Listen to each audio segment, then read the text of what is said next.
नमस्कार, आप देख रहे हैं ए न्यूज लाइव चैनल और मैं हूं आपके साथ नीलम मालविया। आइए चलते हैं मध्य प्रदेश के हरदा जिले की कुछ खास खबरों की ओर। देश भर में चल रहे विराट किसान आंदोलन के समर्थन में हरदा जिले में संयुक्त किसान मोर्चा ने धरने के लगातार 5वें दिन सरकार के प्रति जमकर नारेबाजी की। दोपहर 12 बजे से 3 बजे तक चक्का जाम कर किया तीनों कृषि कानूनों का विरोध। इस दौरान संयुक्त किसान मोर्चा ने दोपहर 12 बजे से 3 बजे तक हरदा जिले के NH 59A पर चक्का जाम कर सरकार द्वारा लाए गए तीनों कृषि कानूनों के खिलाफ जमकर नारेबाजी की। संयुक्त किसान मोर्चा की पताका लिए हुए घुड़सवारी कर किसान यूनियन ने हरदा जिले में दिल्ली में चल रहे किसान आंदोलन का रुख दिखलाया। दिल्ली में पंजाब हरियाणा के किसानों की भांति खटिया हुक्का विरोध आंदोलन की तर्ज पर हरदा जिले में किसान हुक्का पीते हुए नजर आए। इसी कड़ी में हरदा जिले में 4 किसान संगठनों सहित सैकड़ों किसानों ने अपने घरों से अनाज एकत्रित कर चक्का जाम स्थल पर भोजन बनाकर प्रदर्शन किया। इस किसान आंदोलन में रायसेन से किसान जागृति संगठन के प्रमुख किसान नेता इरफान जाफरी, अखिल भारतीय किसान सभा भोपाल से गोपाल दास बैरागी व संयुक्त किसान मोर्चा ने कार्यक्रम में पधारे सभी किसानों, पक्ष विपक्ष व जिला प्रशासन और पत्रकार साथियों का आभार व्यक्त किया। देश भर में चल रहे किसान आंदोलन का समर्थन करते हुए हरदा जिले में भी मोदी सरकार और शिवराज सरकार के खिलाफ जमकर नारेबाजी करते हुए किसानों ने चक्का जाम किया।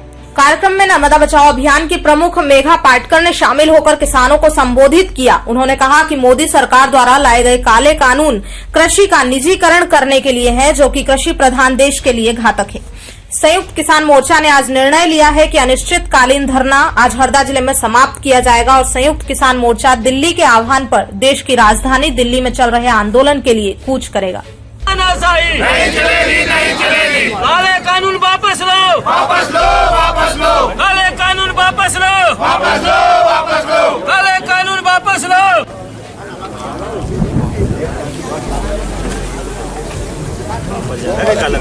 हाँ आएगा जाएगा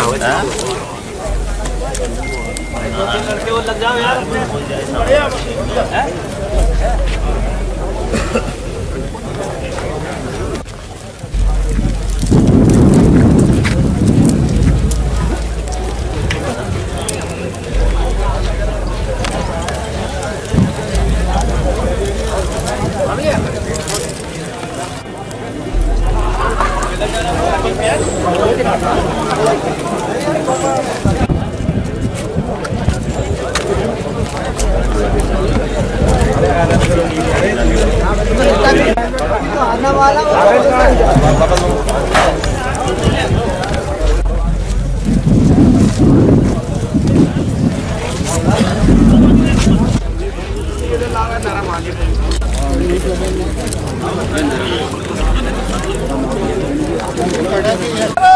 माता की जय, माता की जय।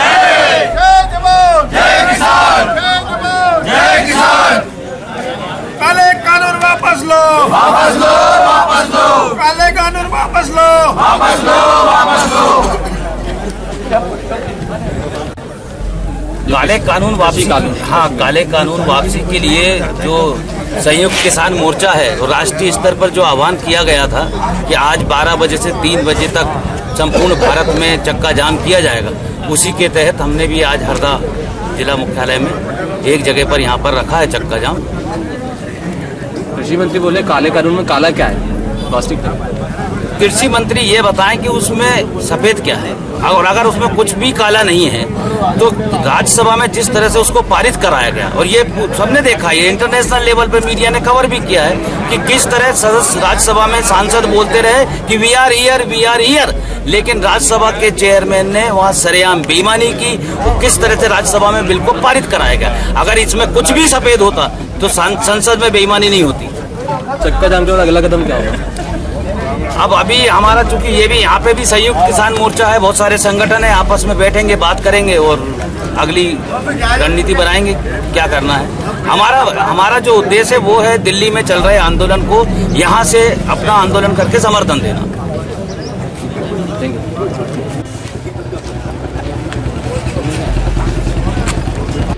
डालें 2 मिनट। हेलो हेलो थोड़ा कॉल लगा। देखिए, कृषि बिल तीनों किसानों को गुलाम बनाने वाले बिल हैं। तीनों बिलों में पूरा मिस्टेक है, पूरे चेंज होना चाहिए। आप देखिए, अगर कभी कोई गोडाउन में जाके तुलवाएगा, मंडियाँ तो खत्म कर दी हैं, मंडियाँ खत्म हो जाएंगी तो कृषि बिल अगर कभी गोडाउन में जाके किसान अगर तुलाएगा अपना, तो वहाँ निर्णय कौन करेगा? कृषि मंडी के कर्मचारी अधिकारी रहते हैं, वो यह निर्णय तो करा देते हैं। वहाँ अगर व्यापारी और उसके झगड़े हो गए किसान के, तो कौन निर्णय करेगा? ये स्पष्ट नहीं है। इसके अलावा अगर वहाँ फाकी मारेगा, वो वजन में मारेगा, उसका खुद का कांटा रहेगा, खुद का कैंपस रहेगा, किसान को चमकाएगा, डराएगा। इसलिए कृषि पहला तो वो जो मंडी बिल है, मंडी जो खत्म करना है वो गुलाम बनाने वाला है। दूसरा, आप देखो स्टोरेज, अगर स्टोरेज हो गया, अगर स्टोरेज करेगा कोई आदमी तो मोनोपाली चलेगी उसकी। अगर अनलिमिटेड स्टोरेज अगर करेगा तो मोनोपाली चलेगी। वो अपने इच्छा होगी जब खरीदेगा, इच्छा होगी जब निकालेगा, तो सीधा सबका नुकसान होगा।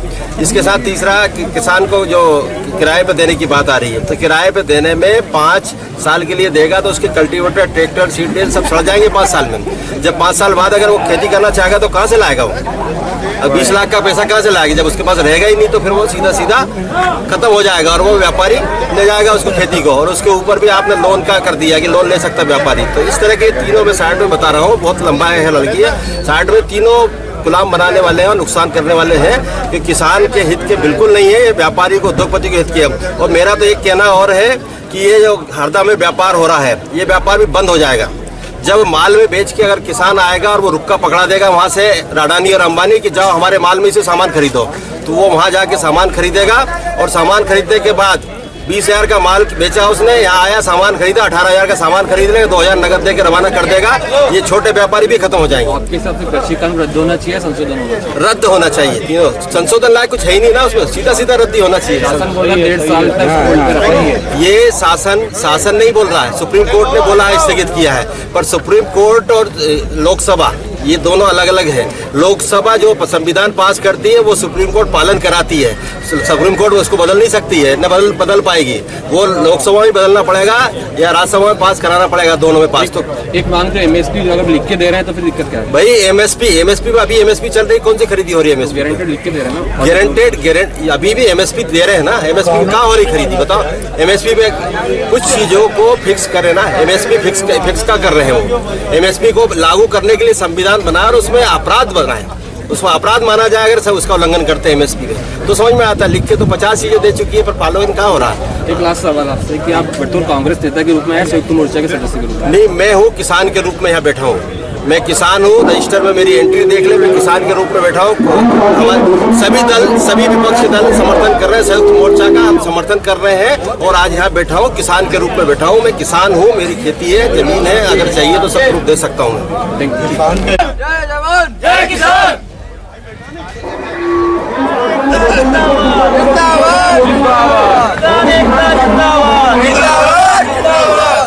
कानून वापस लो, वापस लो, वापस लो।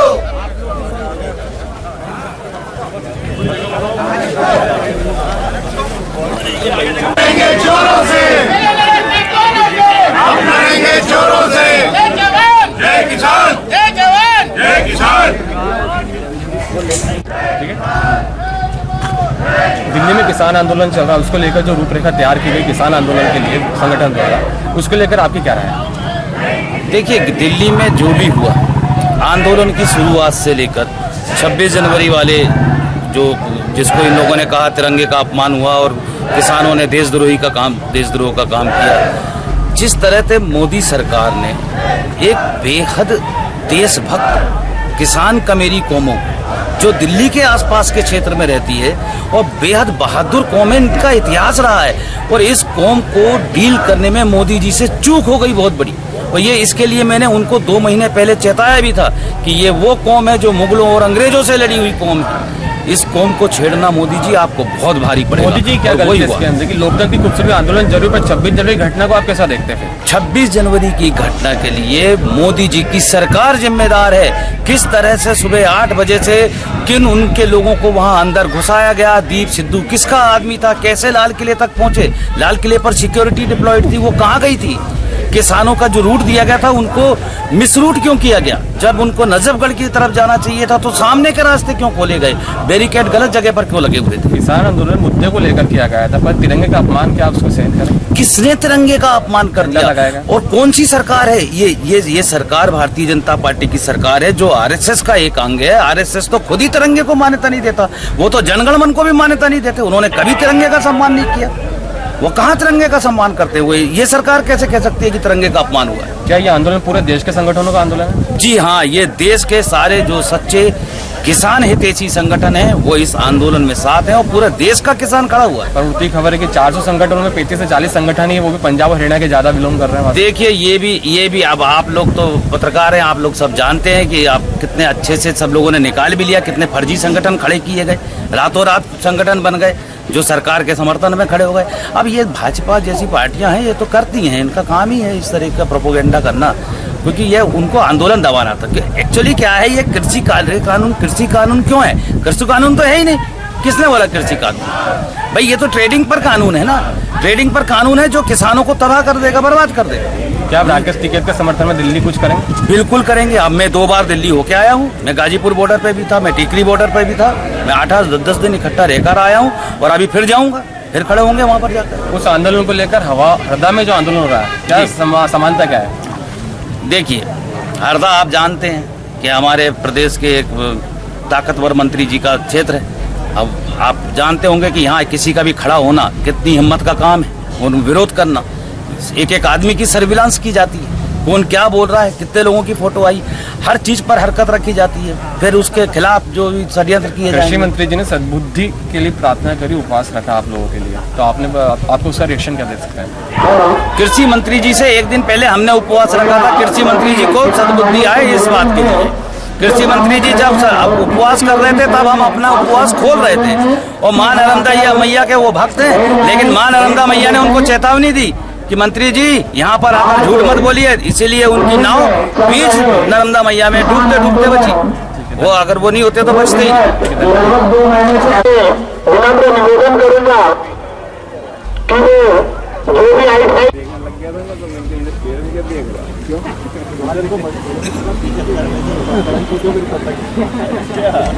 जय जवान, जय जवान, मेरा लड़ते को रोते,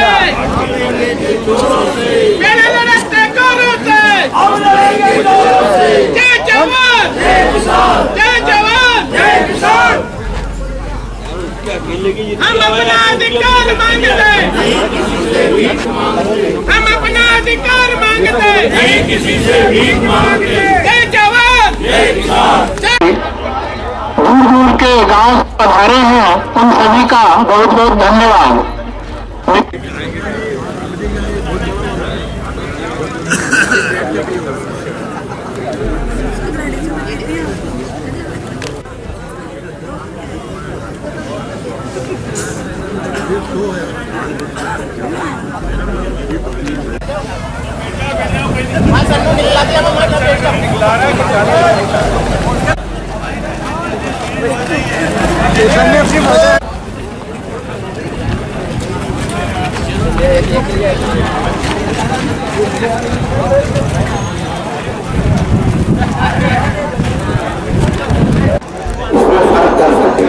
कभी कभी भटकाव को बदलाव मान दिया जाता है और भटकाव से वही बचते हैं जिनके पास अनुभव होता है।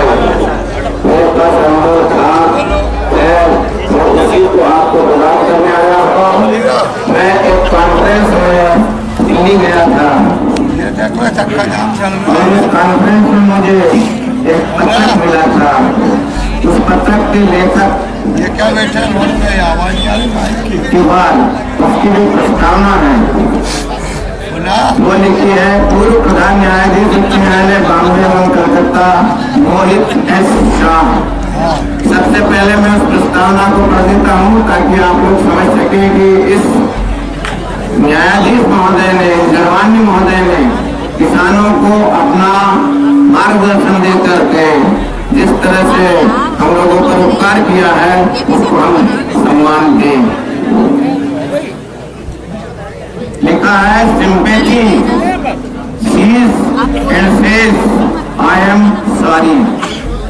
बस कहाँ जाएगा?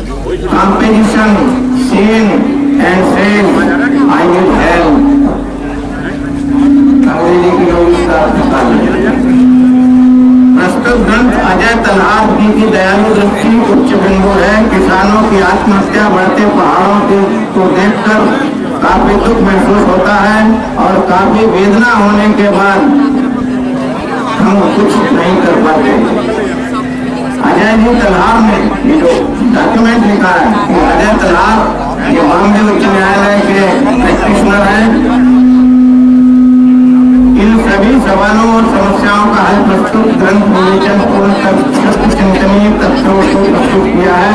मैं उनका तथा उनके सूचित किए हुए परिश्रमों का अभिनंदन करता हूँ। केवल अभिनंदन ही नहीं, अपितु उनके द्वारा दिग्दर्शित समस्याओं का पृथक्करण करता हूँ, सोचिए उपाय योजना का भी अभिनंदन करता हूँ।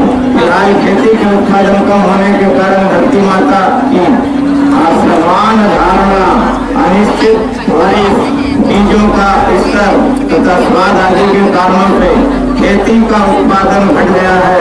संयोगवश संगठित किसानों के हेतु उनकी समस्याओं का निराकरण करने के लिए सक्षम व्यवस्था न होने के कारण, ये लाइन आपको ध्यान से समझने की है, उनकी समस्याओं का निराकरण करने के लिए सक्षम व्यवस्था न होने के कारण किसान कर्जे में डूबकर प्रस्तुत चक्रव्यूह में अटक कर, चक्रव्यूह शब्द प्रयोग किया है, ध्यान रखिए, बाहर नहीं निकल पा रहा है।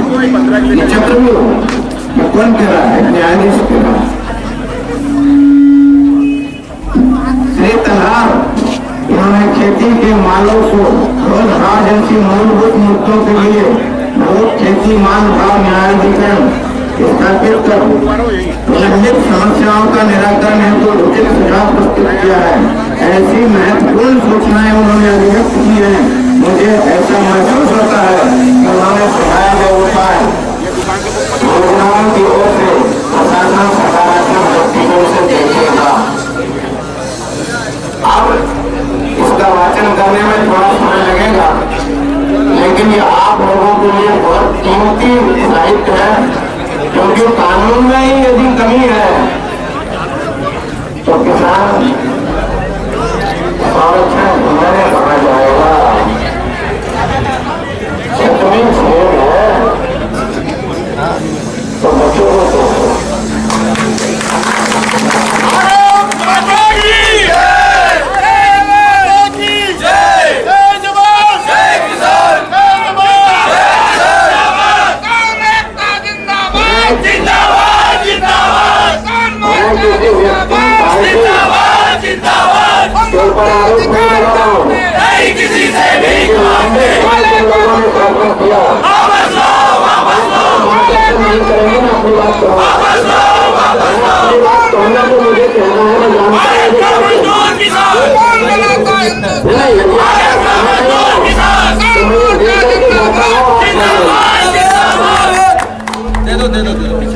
ये लोग चाहते थे, क्योंकि ये नहीं चाहते कि हमारे में महंगा फोटो पड़ता है। ब्याज चुका रहे हैं प्रतिवर्ष। केंद्र सरकार का बजट लगभग 20 लाख से 25 लाख के बीच होता है, उसमें से 9 लाख रुपए तो ब्याज में देना हो गया। ब्याज बताते हो, मूल तो कर्जे में ही रह जाता है, मूल तो किसी दिन जमीन लेके पूरा होगा। आपको लगता है ऐसा नहीं लगता? ये भगीरथी गंगा वहां से शुरू हुई है। गांधी जी तो बहुत करते हैं, लेकिन गांधी जी की बात मानते नहीं है। तो मानता है ग्राम स्वराज से आजादी की प्रारंभ व्यवस्था होना चाहिए। ग्राम यदि मजबूत होगा, खेती यदि मजबूत होगी तो ये देश मजबूत होगा। गांधी जी की फोटो लगा के, गांधी जी के नारे लगा के, गांधी जी की बात करके, गांधी जी के दर्शन को, गांधी जी के बातों को, गांधी जी के सिद्धांतों को मजाक उड़ाते हो। नेहरू जी ने मजाक उड़ाया। प्रमाण है मेरे पास, किसी को पूछना हो पत्रकारों को मैं उचित करता, किसी को पूछना हो तो पूछ लेना, मेरे पास लिखे रखे सब प्रमाण है। यदि हमारे किसी भी रास्ता कर्जा लेकर के विकास करने की नहीं होती। तो हमारे किसानों को नहीं होती। एक बात। दूसरी बात, चतुर्थ पंचवर्षीय योजना 69 से 73 के बीच में सभी उसी समय हमारे देश को हमारे किसानों ने पसीना बहा करके खाद्यान्न में आत्मनिर्भर बनाया। आपको मालूम है कि नहीं? हरित क्रांति हुई। हरित क्रांति कब हुई? हरित क्रांति 69 से 73 के बीच में हुई। श्रीमती इंदिरा गांधी जी उस समय देश की प्रधानमंत्री थी। एक तरफ किसान पसीना बहा रहा था और सरकार पेट पर चाबुक मार रही थी। कौन सा चाबुक?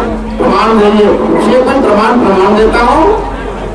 चतुर्थ पंचवर्षीय योजना का कालखंड भी 69 से 73 के बीच में था।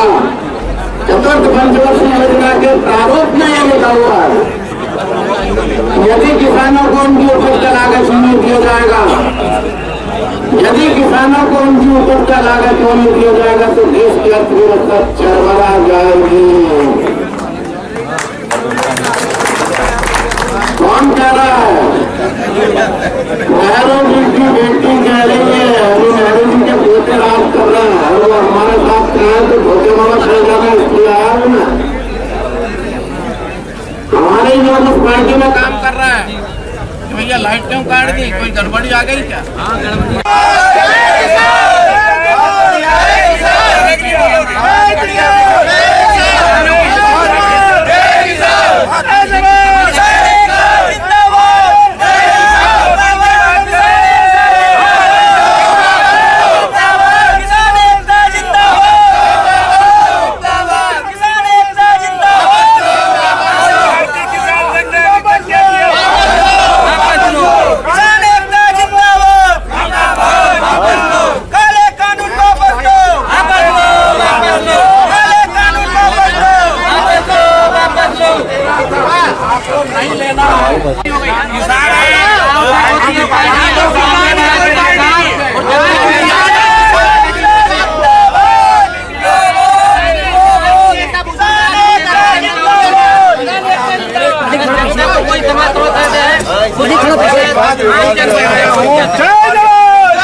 इधर आ जाओ, फ्लेवर कौन सा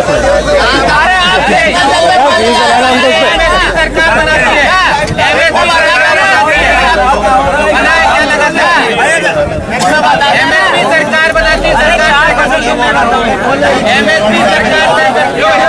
कहाँ से लाते होते हैं वो भी बता दें। चलो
वापस लो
लूटते रहेंगे लोग मेरे गाँव के। जय जवान, जय किसान, जय जवान। आज हमारे बीच में संघर्ष का दूसरा नाम गांव गरीब मजदूर के हितों की रक्षा के लिए समर्पित आदरणीय ताई हमारे बीच में है। मैं उनसे आग्रह करूंगा, क्योंकि मैं तो इन्हीं के बीच में से बोलना सीखा हूं, इन्हीं ने बोलना सिखाया है, और जो आवाज में दम है ताई वो इन्हीं के कारण है। जबान मेरी है पर आवाज सब इनकी है, तो मैं तो कुछ नहीं बोलूंगा। मैं ताई से आग्रह करूंगा कि ताई आपको संबोधित करें और आप ताई की बात को गांठ बात कर सुने। दूसरा, हम लोग 6 फरवरी के रोज पूरे देश में हजारों जगह पर रास्ते पर उतर आए हैं। मध्य प्रदेश ही नहीं, हर राज्य के किसान, मजदूर, पशुपालक भी। और क्यों उतर आए हैं आप सब जानते हैं। जो रास्ते सरकार ने रोके वो रास्ते किसी राजधानी के थे। तो राजधानी केवल राजाओं की नहीं होती है, प्रजा को भी अंदर जाने का अधिकार होता है। लेकिन इस केंद्र की सरकार ने जब किसानों ने अपनी आवाज बुलंद कर दी, तब डर के मारे उनको बाहर ही रोक दिया। मेरे साथीगण इरफान जाफरी जी रायसेन जिले के और प्रहलाद बैरागी जी सीहोर जिले से यहाँ पधारे हैं, वो भी संयुक्त किसान मोर्चा के हिस्से में है। आप उनका भी स्वागत करेंगे, अच्छा रहेगा। हमारी एकता, किसान मोर्चा, आप सब लोग जानते हैं ये संयुक्त किसान कोई पुलिस कस्टडी में मृत्यु को अपना चुका था। साथियों, जब हम सब लोग अलग अलग संगठनों के वहां पहुंचे थे, तब बना अखिल भारतीय किसान संघर्ष समन्वय, और उस समन्वय ने 2 विधेयक पेश किए, 2 मुद्दे उठाए। क्यों उठाए? क्योंकि गोली से हत्या एक प्रकार की होती है, पर सही मूल्य न देते हुए, सही स्थान नहीं देते हुए, किसान मजदूरों का सम्मान न करते हुए, आप अन्नदाताओं पर जीने वाला समाज और हमारे चुने हुए प्रतिनिधि सरकारें भी अगर गुर्मी में रहती है, कंपनियों के पक्ष में बोलती और कानून बनाती जाती है, तो हमारी मांगे भी 2 कानूनों के द्वारा हासिल करना हमारा कर्तव्य है, हमारी जिम्मेदारी है, और हम सरकार को चुप नहीं बैठने देंगे। ये निश्चय हमने उस समय किया। जय जवान, जय किसान। और वो 2 मुद्दे संपूर्ण ऋण मुक्ति और उपज का सही दाम, इन 2 मुद्दों पर 2 विधेयक पेश करने के बावजूद मोदी सरकार ने नहीं चाहा कि वो एक सत्र भी किसानों को अर्पित करे। एक किसान संसद सत्र की मांग को भी मंजूर नहीं किया। उन कानूनों के मसौदों पर, विधेयकों पर कोई जवाब नहीं दिया, और लॉकडाउन का अवसर लेकर ये जो 3 कानून अजनतांत्रिक, मैं तो कहूंगी असंवैधानिक पद्धति से थोपे गए, उसका विरोध करे बिना किसान जिंदा नहीं रह सकता। इस देश की किसानी बच नहीं सकती।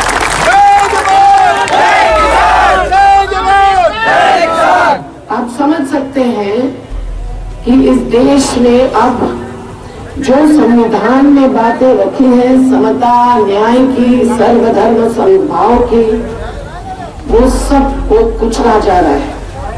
बाबा साहब अम्बेडकर ने संविधान गठित करने वाली समिति के जो अध्यक्ष थे, उन्होंने कहा था कि अगर इस संविधान में जो मूल्य है उनकी अवमानना की जाती है, तो यह संविधान गाड़ देना ही अच्छा होगा।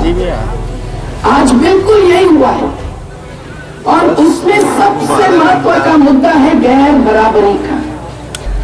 जाति के और मजहब के नाम पर गैर बराबरी को आगे धकेलना एक बात है, और आर्थिक गैर बराबरी यानी विषमता को बढ़ावा देना भी दूसरी बात है। ये जब तक ये गैर बराबरी का मामला नहीं निपटा जाता है साथियों, तब तक हम लोगों को रास्ते पर उतरकर समता और न्याय की मांग करनी पड़ेगी, करनी पड़ेगी, करनी पड़ेगी। और आज का किसान आंदोलन, आप सब लोगों को हम सलाम करते हैं, हम आप सब लोगों के अभिनंदन करते हैं कि आपने ही ये मुद्दा उठाया है।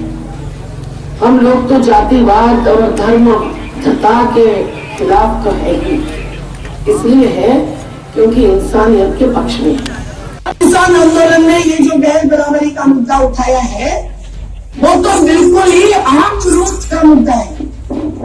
आम इसलिए क्योंकि आज ये गैर बराबरी चोटी पर पहुंच गई है। मैंने अभी खातेगांव में भी इसकी थोड़ी पोल खोल की और भी कर सकती हूँ, और आज आप जानते हैं कि पंजाब के किसानों ने जो आवाज उठाई, उसके पहले भी संसद मार्ग हमने लाखों से घेरा था। क्यों मेरा लीजिए, आप भी थे और 22 राजनीतिक दलों ने मंच पर आकर अपने हस्ताक्षर किए थे उन 2 विधेयकों पर कि हमको ये मसौदा मंजूर है। लेकिन लॉकडाउन का अवसर लेकर किस प्रकार से कानून निर्माण की प्रक्रिया ही संविधान के खिलाफ होगी, ये आपको समझना जरूरी है। इस कानून का 3 कानूनों में से एक कानून के एक धारा पढ़ना, उसके शब्द शब्द को जानना, पहचानना, ये सब बहुत लंबी बात होगी, अभी वो समय नहीं है। लेकिन आप इतना तो अभी तक जान चुके होंगे कि इन्होंने आप संसद में आपके चुने हुए सांसदों को भी सवाल करने का अवकाश निकाल दिया है। तो ये तो देश में कभी हुआ ही नहीं था। अगर हमारे सांसद वहां बोल नहीं सकते, किसी भी पार्टी के हो, कभी ये पार्टी सत्ता में होती है, कभी वो पार्टी सत्ता में, लेकिन अगर उनको बोलने का अवकाश नहीं तो वो हमारे प्रतिनिधि को क्या करेंगे। अच्छा है कि हम लोग ये जन संसदी बना के रखे और यही सवाल उठाए और यही जवाब लेके सरकार को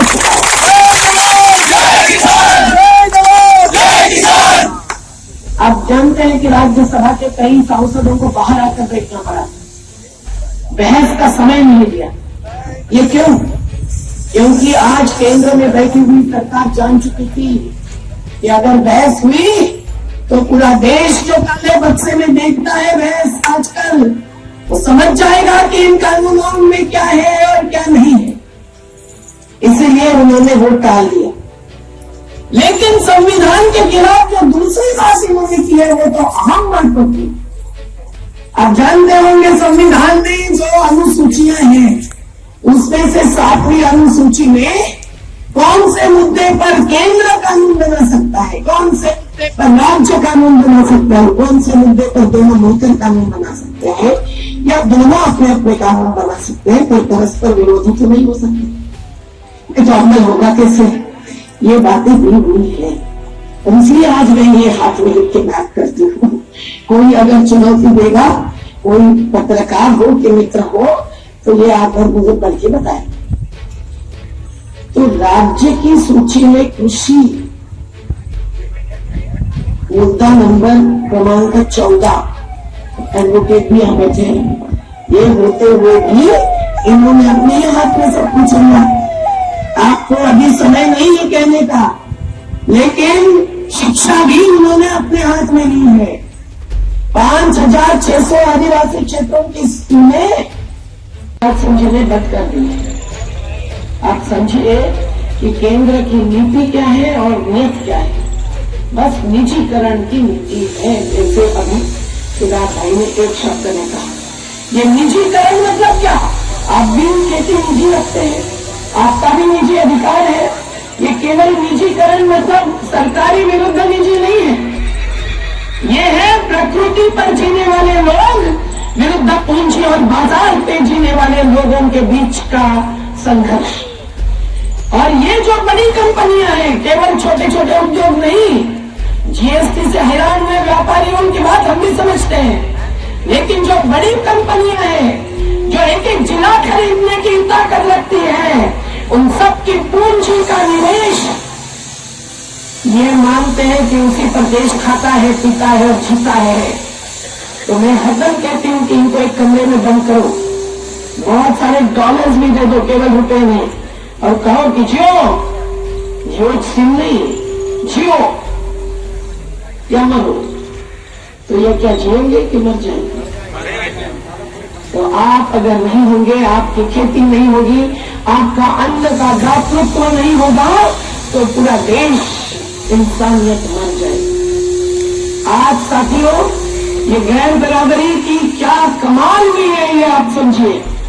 ये अडानी और अंबानी नाम तो आप लोग पढ़ते होंगे, आपने पूरी कॉर्पोरेट्स की सूची पढ़नी चाहिए, उसमें ए से ही शुरुआत करेंगे तो ए अडानी अडानी अडानी अडानी, फिर अंबानी अंबानी अंबानी अंबानी अंबानी, अलग अलग नाम है। अडानी की कोई ये कंपनी, अडानी की वो कंपनी, अडानी की ऊर्जा में, अडानी के एयरपोर्ट में, अडानी का ये सब। इन्होंने कितनी कमाई की है आपकी मेहनत खून पसीने पर।